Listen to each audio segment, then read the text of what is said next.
To this day, the Shaper's magical and technological prowess remains unrivaled.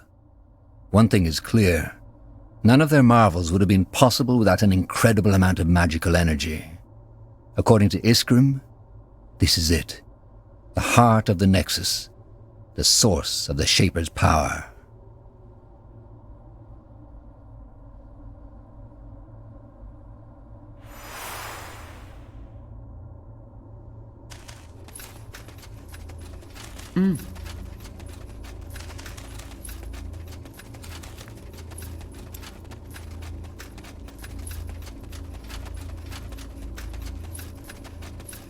Tahar, may I help you with something?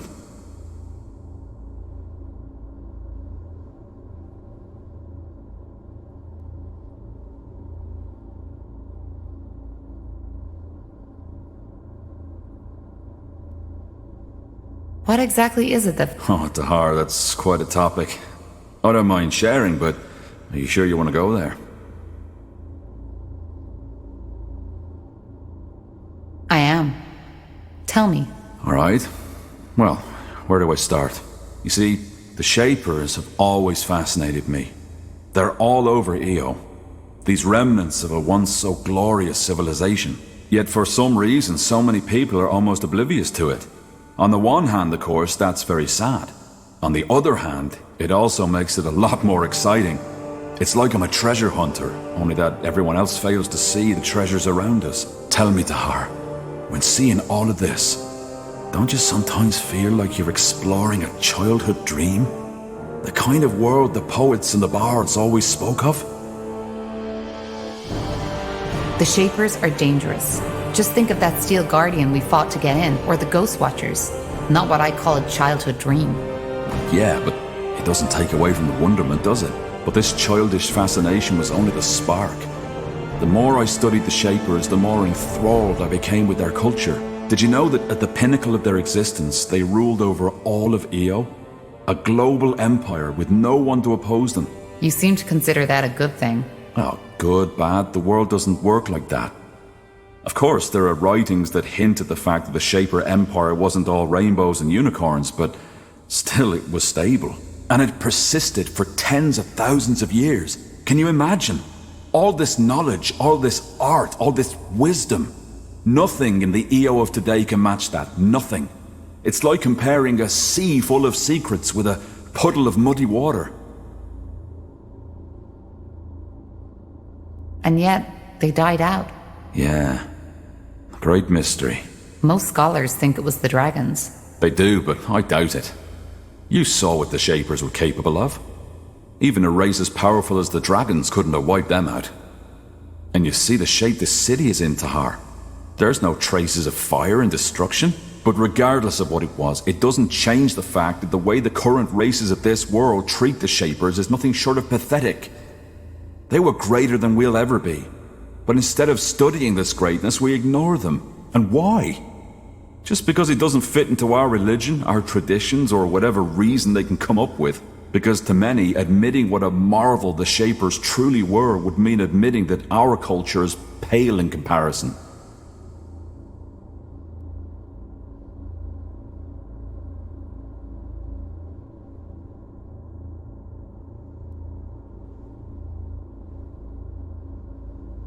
Maybe you're right. There's a lot we could learn from the Shapers. There is. In any case, I suppose you found your answer, haven't you? This is what fascinates me about the Shapers. They're a reminder of what we could be, if only we wanted to. I see. Well, thanks for the explanation, Iskrim. I appreciate it. I'd still like to know more about how you ended up in Nortander. Bugger and blast. And here I was hoping you'd forgotten.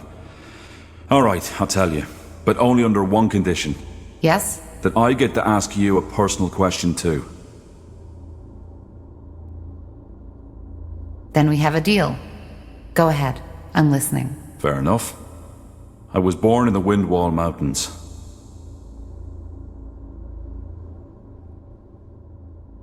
Sorry, still sorting out my thoughts. It's been a long time since I last told this story to anyone. All right, one more time. As you can imagine, I was born in Windwall, a child of the rocks. Come again? A true dwarf, as some would say. Born in the buried city, not on the outside as the traders and farmers are. My family was quite privileged. Not nobility, but my mother and father led a big smeltery which supplied one of the finest smithies. Moon silver weaponry. Ever heard of it? I think so. The commanders of the Royal Army use them. Figures.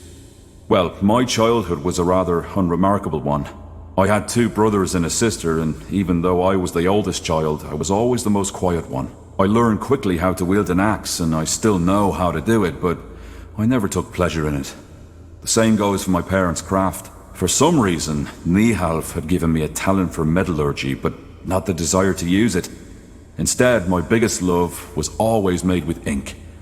Books. And I assume your parents didn't approve of that. Oh no, they didn't mind. I had 3 siblings who could do the job as well as I, so the future of our family was secured. On the contrary, they were quite accepting, which wasn't usual amongst dwarves, especially not those in Windwall. Are the surface dwarves different? Depends. There are some who are very open-minded. For example, the traders who get around a lot. On the other hand, there are some who are as ignorant as the Windwallers.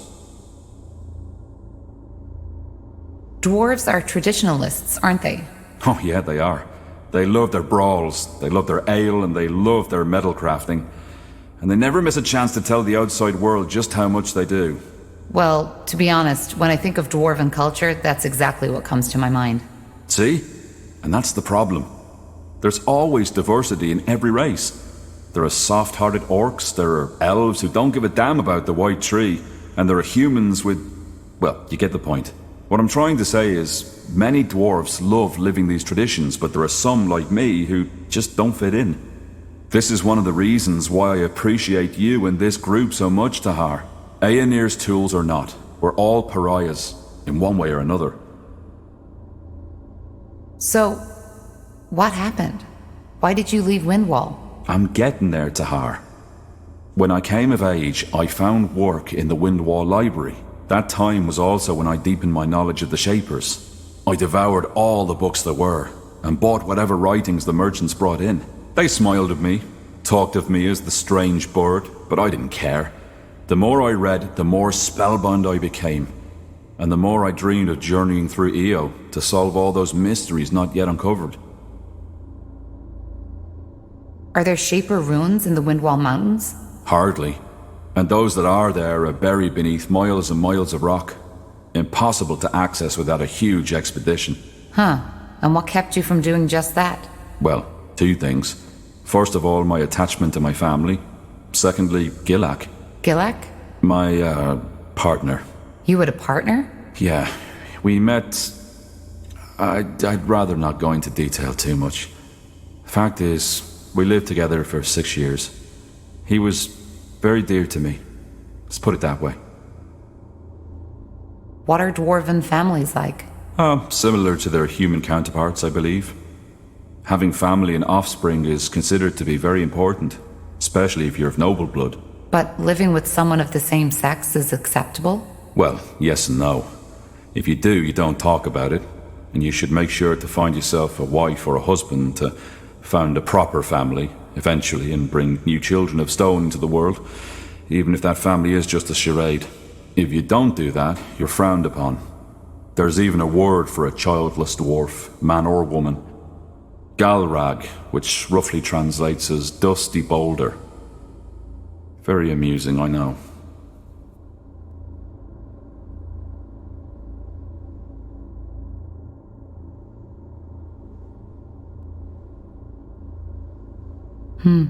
That's sad. Well, I doubt it's going to change anytime soon. And once again, the Shapers were different in that regard. As long as you stay within the boundaries of your caste, you could do as you pleased. I understand. But something happened, didn't it? Yeah. The Blackstone Rebellion. Ever heard of it?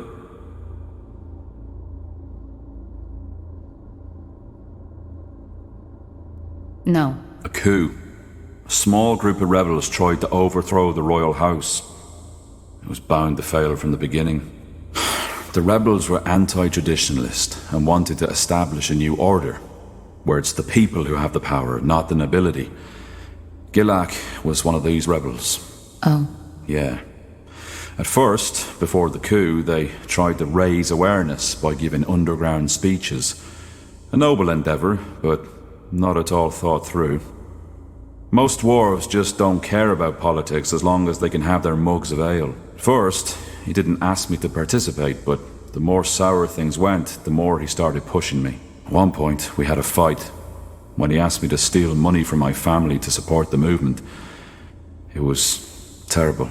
Finally, push came to shove, and he told me of the coup. He knew that despite my occupation, I was a remarkable fighter and Earthshaper, which is why he asked me to fight alongside him. You can make a difference, that's what he said. By Nihalf, he was just so naive. He really thought it would be like in the old legends, a group of courageous dwarfs fighting their way to Algrim Castle with me at his side. I just don't... Forgive me. It's strange to talk about it like this.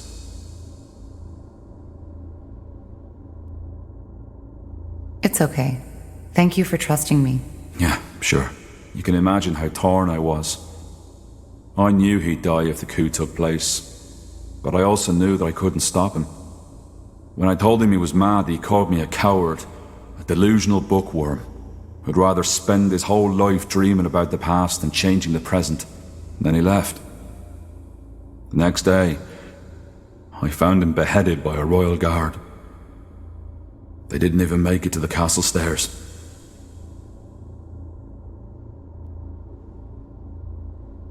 I'm sorry, Iskrim. It's all right.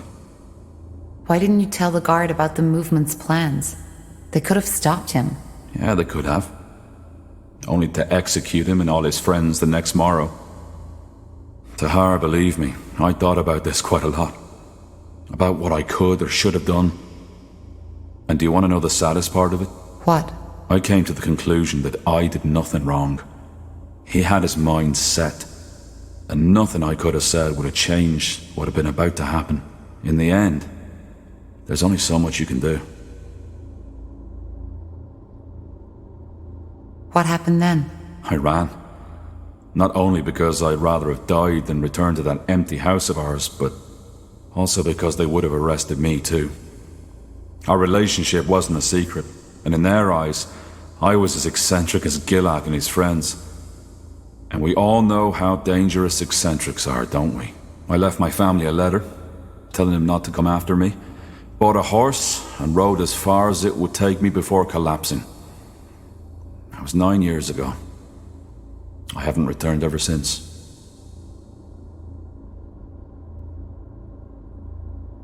What about your family? Did you ever hear from them again? Not directly.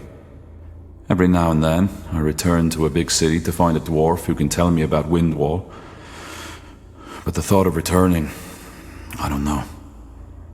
I know it's cruel toward them, but I just don't think I could ever bear setting foot in those cursed stone halls again.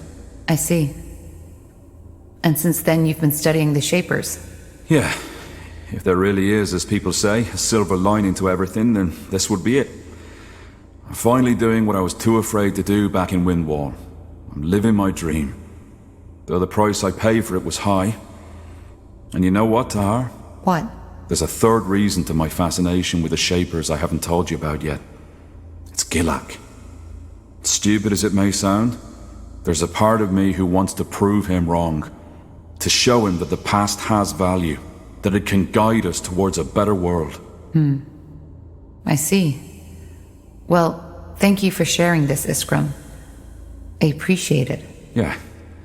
It felt good to talk about it. I didn't expect that. But you're not off the hook yet. The question, remember? Right. Shoot. Your past is even more unusual than mine. Growing up with a man like Isamu Tahar as your father? Without a mother? And then the whole thing with the Mage Rebellion? I know you've been through a lot. Now, I was wondering, if you could trade that past you've had for a different one, would you do it?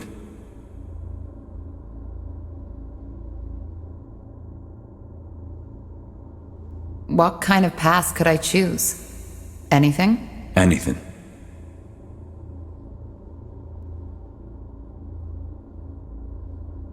Honestly, I try not to think too much about the what-ifs. I can't change my past, so it's irrelevant. Yeah, I guess it is. Either way, pleasure speaking with you. Hope this wasn't too grim for you, but then again, you asked for it. Give me some time now, will you? Sure. Take care, Iskrim.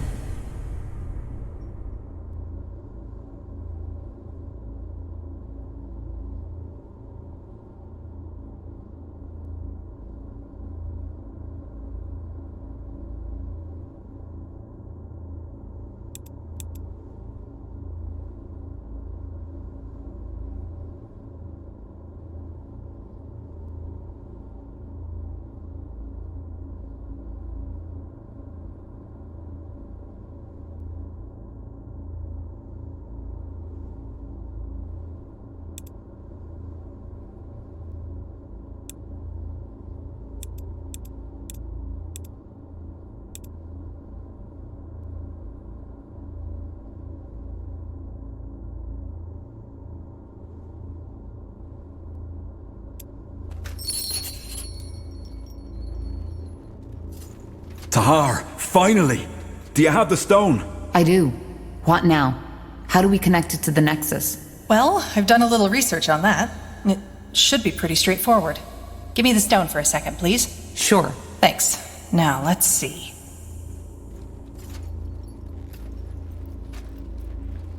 Whoa!